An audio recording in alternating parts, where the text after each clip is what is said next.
नमस्कार सगळ्यांना. मी मिसेस पल्लवी निखरे आणि आज मी तुम्हाला एका खूप सुंदर अशा हवाईन प्रेयरबद्दल सांगणार आहे. प्रेयर तितकीच चांगली आहे आणि तेवढीच इफेक्टिव्ह सुद्धा आहे. हवाईन प्रेयर, हवाईन प्रार्थना याच्यासाठी म्हटलं आहे कारण की हवाई बेटावर एक डॉक्टर होते. त्यांनी सर्वात प्रथम ही प्रेयर ही प्रार्थना म्हटली. त्याच्यामुळे त्याला आपण हवाईन प्रेयर म्हणतो. आणि या प्रार्थनेचं नाव आहे हो ओपोनो ओपोनो. आता हा शब्द तिकडचा असल्यामुळे थोडासा आपल्याला वेगळा वाटू शकतो. तर प्रार्थनेचं नाव आहे हो ओपोनो ओपोनो. या शब्दाचा अर्थ आहे की मेक इट राईट, म्हणजे जे पण काही चालू आहे ते सगळं चांगलं कर. म्हणजे आपल्या आयुष्यामध्ये समजा कोणताही प्रॉब्लेम असेल related with health, wealth, relationship, career, म्हणजे आपल्या आरोग्याशी संबंधित एखादा प्रॉब्लेम असेल किंवा पैशांशी संबंधित असेल, आपलं रिलेशन कोणासोबत खराब झालं असेल किंवा करिअर संबंधी काही प्रॉब्लेम असेल, तर कोणताही प्रॉब्लेम असेल तरीसुद्धा मेक इट राईट. हे सगळं तू चांगलं कर आणि या प्रार्थनेचं नाव आहे हो ओपोनो ओपोनो. आता ही प्रार्थना म्हणायची कोणाला आहे? ही प्रार्थना आपल्याला म्हणायची आहे जी सर्वात मोठी शक्ती आहे, ज्याला पण तुम्ही मानता. म्हणजे नेहमी जे मी म्हणत असते निसर्ग, ब्रह्मांड, कोणी देवतेला तुम्ही मानत असाल, त्यांना उद्देशून ही प्रार्थना आपल्याला म्हणायची आहे.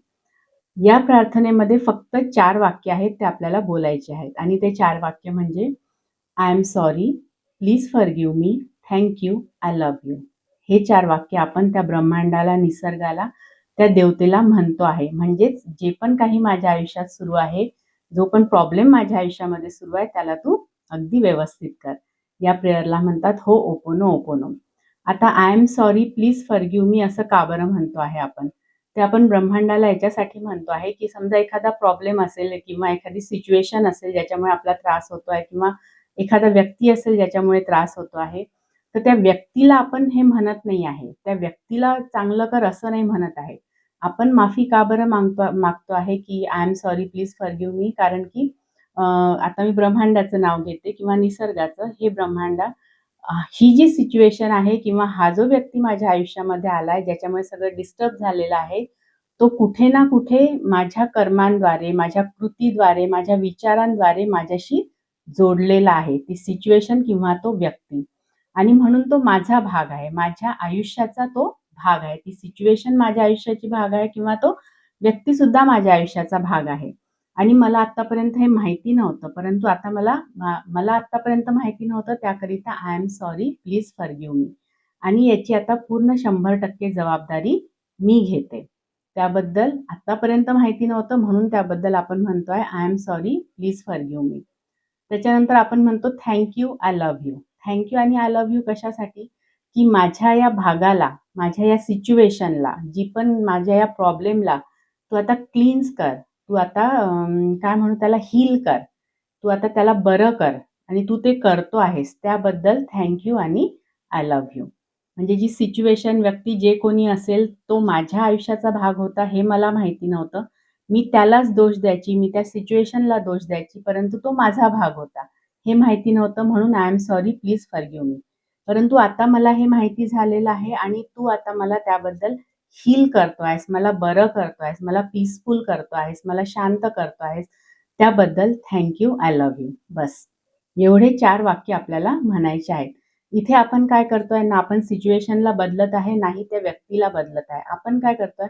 आपण फक्त स्वतःला हील करतोय. आपण फक्त स्वतःला बरं करतोय. आपण स्वतःला शांत करतो आहे. आणि जेव्हा हे सगळं होईल, आपण स्वतःला हील करू, बरे करू, तेव्हा आपला जो दृष्टिकोन आहे त्या सिच्युएशनकडे पाहण्याचा किंवा त्या व्यक्तीकडे पाहण्याचा, तो आपोआप बदलून जाईल. त्यामुळे I am sorry, please forgive me, thank you and I love you.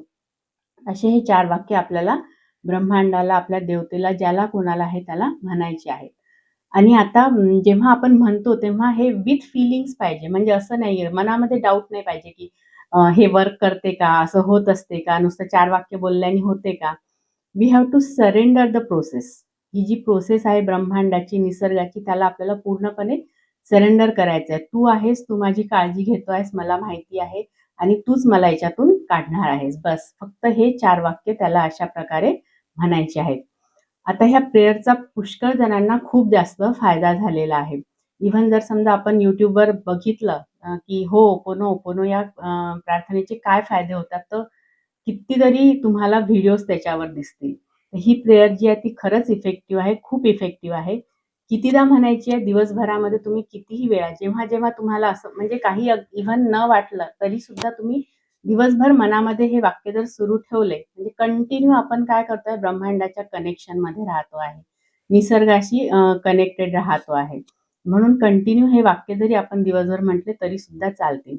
कोणाला याचे रिझल्ट्स एका दिवसात दिसतात, कोणाला काही जास्त दिवस लागतात. डिपेंड्स त्या व्यक्तीमध्ये किती निगेटिव्हिटी आहे त्याच्यावर. परंतु याचे रिझल्ट्स नक्की दिसतात. त्याच्यामुळे नक्की ही प्रेयर करून पहा, म्हणत राहा. काही डाऊट असेल तर तुम्ही YouTubeवर जाऊन सुद्धा सर्च करू शकता, बघू शकता नेमकं हे खरंच इफेक्टिव्ह आहे की नाही. ठीक आहे? नक्की करा. भेटूया पुढल्या मेसेजमध्ये. तोपर्यंत always be in the feeling of gratitude. Thank you very much.